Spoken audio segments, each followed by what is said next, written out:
So let's start with some good news, and the good news has to do with what do we know based on biomedical research that actually has changed the outcomes for many very serious diseases.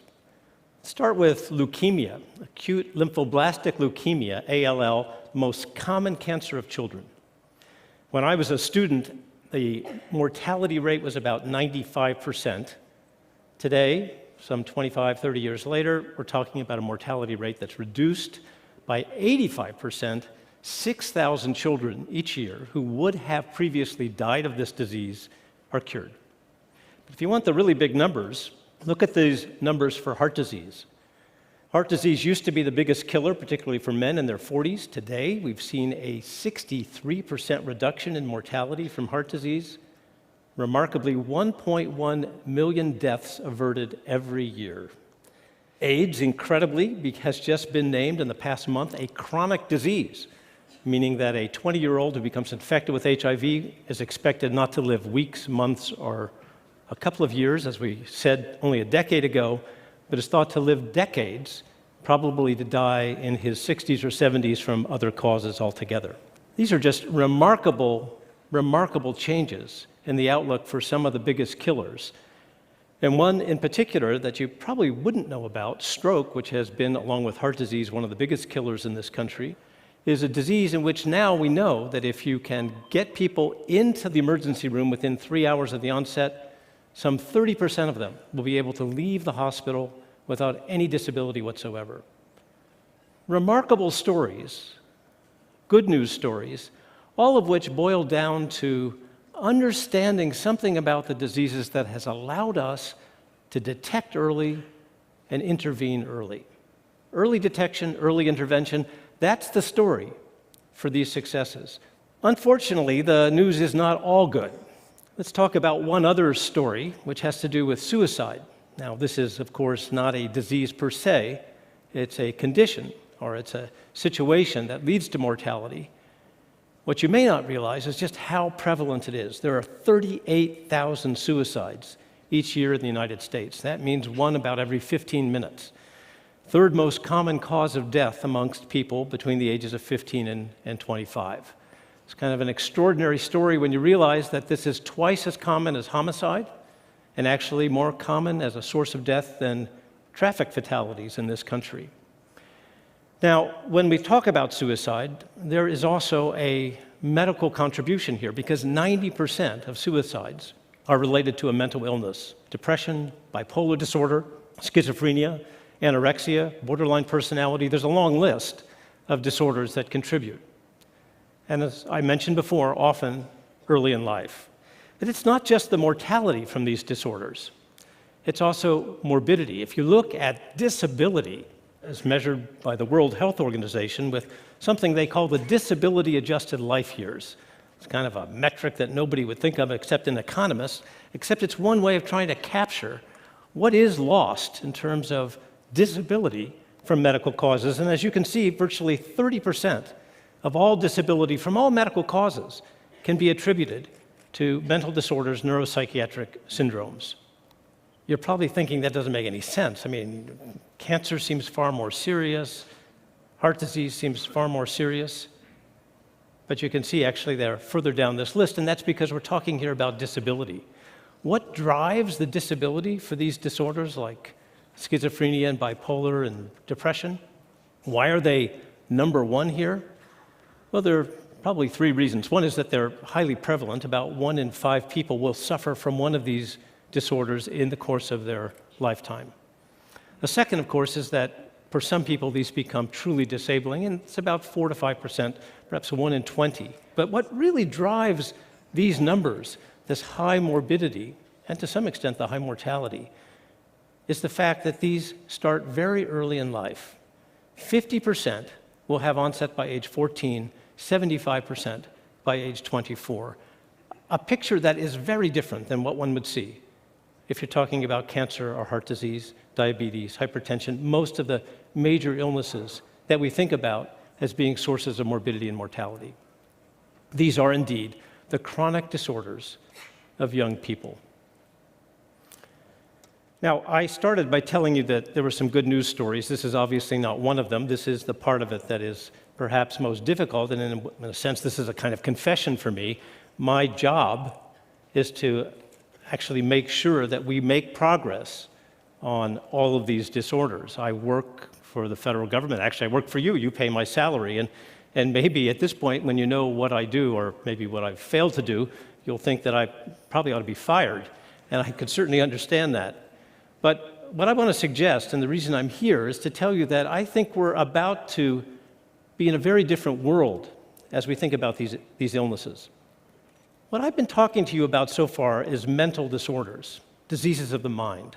That's actually becoming a rather unpopular term these days, and people feel that for whatever reason it's politically better to use the term behavioral disorders and to talk about these as disorders of behavior.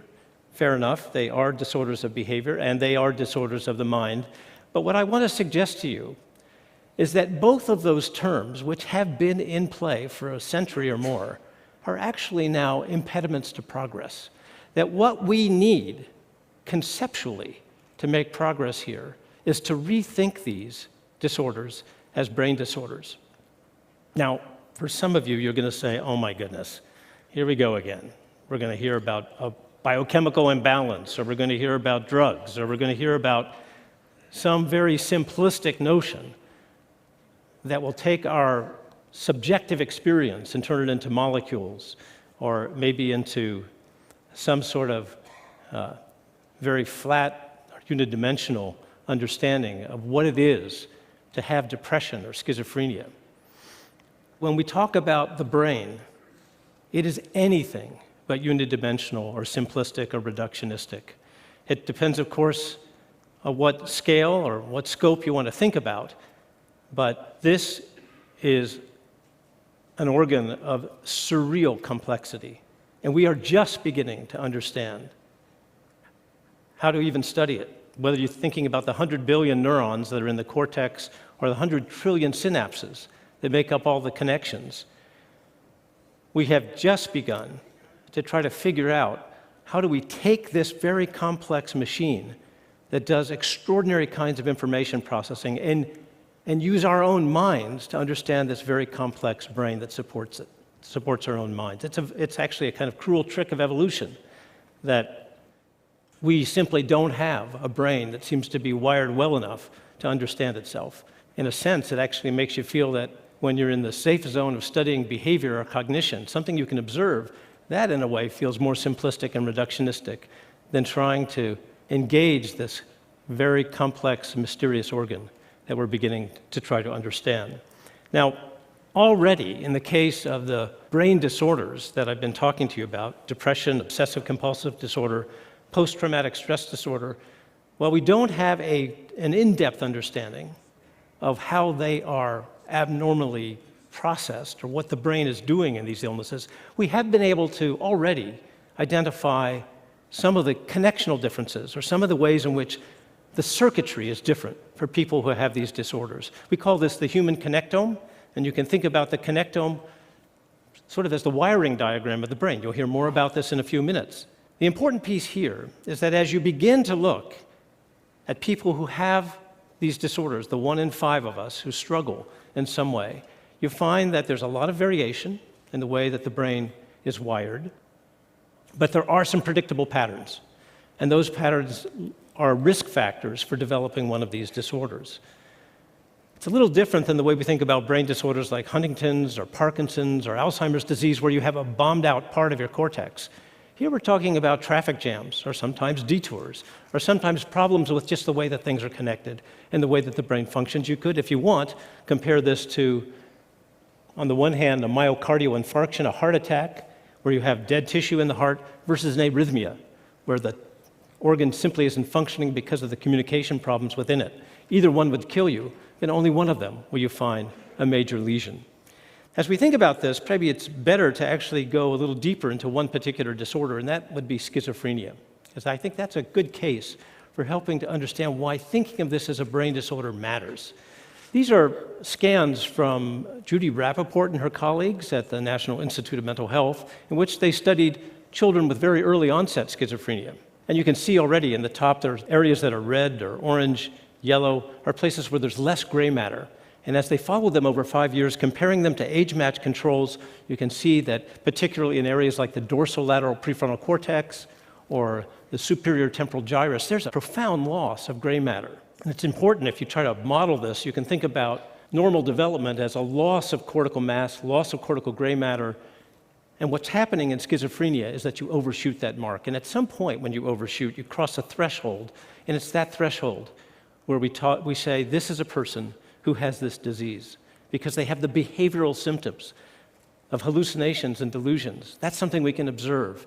But look at this closely, and you can see that actually they've crossed a different threshold. They've crossed a brain threshold much earlier, that perhaps not at age 22 or 20, but even by age 15 or 16, you can begin to see the trajectory for development is quite different at the level of the brain, not at the level of behavior. Why does this matter? Well, first, because for brain disorders, behavior is the last thing to change. We know that for Alzheimer's, for Parkinson's, for Huntington's, there are changes in the brain a decade or more before you see the first signs of a behavioral change. The tools that we have now allow us to detect these brain changes much earlier, long before the symptoms emerge. But most important, go back to where we started. The good news stories in medicine are early detection, early intervention. If we waited until the heart attack, we would be sacrificing 1.1 million lives every year in this country to heart disease. That is precisely what we do today when we decide that everybody with one of these brain disorders, brain circuit disorders, has a behavioral disorder. We wait until the behavior becomes manifest. That's not early detection. That's not early intervention. Now, to be clear, we're not quite ready to do this. We don't have all the facts. We don't actually even know what the tools will be, nor what to precisely look for in every case to be able to get there before the behavior emerges as different. But this tells us how we need to think about it and where we need to go.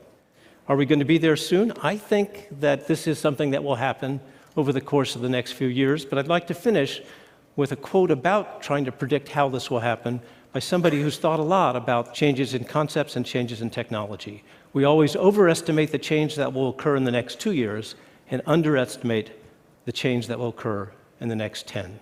Bill Gates. Thanks very much.